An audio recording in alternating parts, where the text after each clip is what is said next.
자, 우리가 런던을 한번 살펴볼게요. 제가 로마, 파리, 런던 가는 이유는 뭐냐면요. 얘네들이 다 한 시대를 주름 잡았던 나라들이잖아요. 근데 그런 나라들은 다 어떤 나라들이냐면 대단한 도시를 하나씩 만든 애들이에요. 근데 그 대단한 도시는 왜 됐냐면은 대단한 도시 시스템을 만들었기 때문에 그런 거거든요. 근데 런던도 하나 그런 공헌한 게 하나 있습니다. 도시 시스템이 중요한 거. 이게 여러분 잘 아시는 거죠? 빅뱅이죠. 여러분들이 산업혁명 이전의 건물과 이후의 건물을 구분하는 가장 손쉬운 방법이 뭔지 아세요? 건물에 시계가 있나 없나를 보시면 돼요. 여러분들 직장 생활 하시는 분들 제일 어려운 게 뭐예요? 아침에 9시까지 출근하는 게 제일 어려워요. 그게. 근데 그 라이프가 언제부터 시작됐느냐? 산업혁명 때부터 시작된 거예요. 사실 그 전에는 우리가 농사 지을 때 생각해 보세요. 아침에 해 뜨면 나가서 그냥 농사 지다 해지면 들어오고요. 여름에는 열심히 일하다가 겨울에 할 거 없으면 그냥 추우면 일 안 하고 놀고 먹는 거예요. 근데 지금이 사실은 인류 역사상 가장 일을 많이 하는 그런 시기라고 보시면 될 것 같아요. 근데 그 중에서 제일 힘든 거는 시간 맞춰 출근하는 거. 그게 어려우니까 지금 이런 사람들이 옛날에는 다 농사 짓던 사람들이 어저께까지 근데 온 거죠. 이제 도시로 와서 공장에서 취직을 하니까 아침 9시부터 출근을 해야 되니까 애들이 안 올 거 아니에요. 그래서 안 되겠다. 어려서부터 교육시켜야 된다. 그래서 만든 게 초등학교입니다. 의무 교육을 만든 거예요. 여러분들이 학교 가서 제일 먼저 배운 노래가 뭐예요, 여러분? 학교 종이 땡땡땡이죠. 그 가사를 보세요. 학교 종이 땡땡땡 어서 모이자. 선생님이 우리를 기다리신다. 거기서 12년 동안 훈련된 사람들은 졸업한 다음에 9시까지 출근하는 직장인이 되는 거죠. 우리가 학교에서 계속 오랫동안 앉아있는 훈련을 했기 때문에 사실은 지금 우리가 직장에서 일을 할 수 있는 거예요, 사실은. 이런 것들이 되는데 이 당시 사람들은 되게 안 좋았을 거예요. 산업혁명 이후에 도시의 공기가 어떻게 됐을 것 같으세요? 공기가 나빠졌죠. 그렇죠. 엄청 뭐 증기가 석탄 때니까 엄청 더러웠을 거예요. 그 당시 사람들이 평균 수명 20대 후반 이 정도밖에 안 돼요. 왜 그러냐면은 영아 사망률이 무지하게 높았고요. 노동자들 어른들은 40을 넘기는 사람이 거의 없었다고 해요. 왜 그러냐면은 인류가 계속 자연 속에서 일을 하던 사람들이에요. 농사도 그렇고 수렵 채집도 그렇고 자연 속에서 일을 하던 사람들이 갑작스럽게 자연과 분리돼서 실내 공간에서 일을 하기 시작을 한 거죠. 그러니까 문제가 많이 생긴 거예요. 그래서 얘네들이 그럼 자연을 다시 도시로 갖고 와야겠다. 그래서 만들어진 게 지금 보시는 하이드 파크입니다. 이건 원래 옛날에 왕들의 사냥터였어요. 근데 지금 400년 된 공원이거든요. 그러니까 영국 같은 경우에는 프랑스보다 조금 혁명이 먼저 됐죠. 명예혁명이라고 그래가지고 약간 피 안 흘리고서 권력이 좀 밑으로 내려갔어요. 그래서 그 밑에 있는 귀족이나 이런 시민계층들이 이 공원을 쓸 수 있게끔 된 거죠. 그래서 뭐 실질적으로는 여기에 할 일 없는 그런 귀부인들만 산책을 했는데 어쨌든 도시 속에 자연이 디자인돼서 들어온 케이스라고 보시면 돼요. 자, 우리가 그러면은 로마의 상수도도 배웠고요. 그 다음에 파리의 직선의 도로망도 배웠고 하수도도 배웠고 런던의 공원도 배웠어요. 이런 것들을 다 갖고 있는 도시가 있어요. 그게 뭘까요?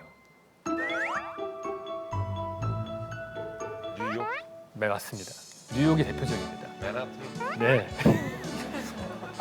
이 지금 보시는 게 센트럴파크 사진인데 센트럴파크 하이드파크 흉내내서 만들었고요. 직선의 도로망이죠. 얘는 격자형으로 도로가 막 돼 있죠. 다 상수도 있고 하수도 있고. 뉴욕이 다른 도시하고 완전히 차별화되게 된 어떤 계기가 있습니다. 그 플러스 알파가 있어요. 얘네들은 옛날 도시하고 똑같이 하면 사실 아무런 그게 없을 거 아니에요. 뭔가 하나 더 해야 된단 말이에요. 그게 뭐냐 하면은요.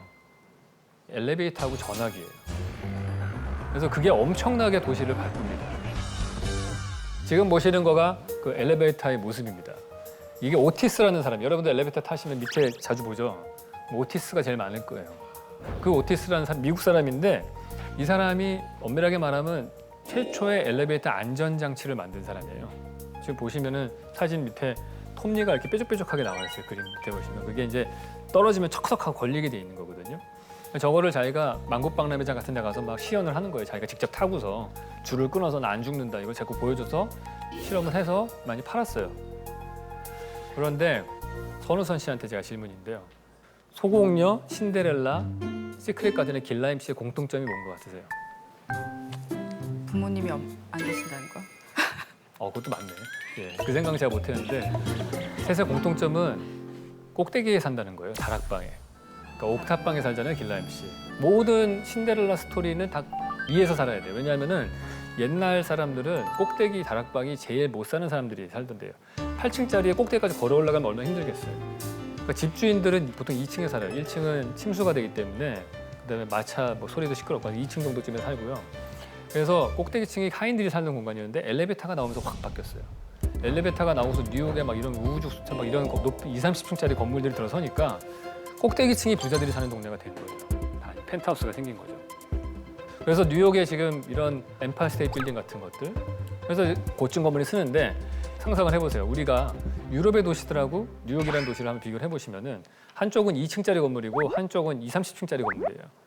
그러면 우리가 옷을 만들어서 파는 사람이라고 생각을 해보시면은 유럽은 이제 목화를 따갖고 와서 실 공장에서 실을 만들고 마차 타고 옷감 공장 갔다가 옷 공장 갔다가 옷 만든 다음에 마차 타고 옷 가게를 간 다음에 딴 사람이 마차 타고 와서 살 때까지 기다려야 돼요. 뉴욕은 어떠냐? 엘리베이터 타고서 4층에 실 공장 갔다가 3층에 옷감 공장, 2층에 옷 공장, 1층에 옷 가게를 딱 가면은 5층부터 30층까지 되는 사람들이 와서 옷을 사는 거예요. 그러니까 경제의 순환 속도가 딴 유럽의 도시들에 비해서 엄청나게 빠른 거죠. 그러니까 뉴욕이라는 도시가 있었기 때문에 유럽의 경제를 초월할 수 있었던 거예요. 거기다 플러스로 전화기가 있으니까 이걸 통해서 사람들이 서로 연락하면서 훨씬 주문도 주고받을 수 있고 좋은 거죠. 그러니까 도시라는 거는 어떻게 보면 되게 유기체랑 되게 비슷하거든요.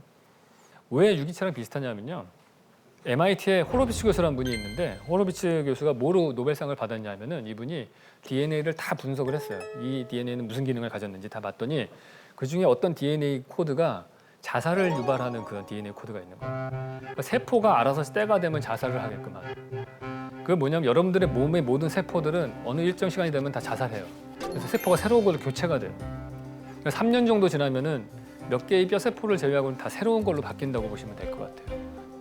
우리 도시도 보면 그래요. 이게 안 변하는 것 같지만은 계속 어디선가는 건물이 부서져서 새로운 건물 들어서고 인테리어 고치고 뭐 하면 도로가 새로 뚫리고 막 계속 바뀌죠. 그것도 몇백 년에 걸쳐서 바뀌어요.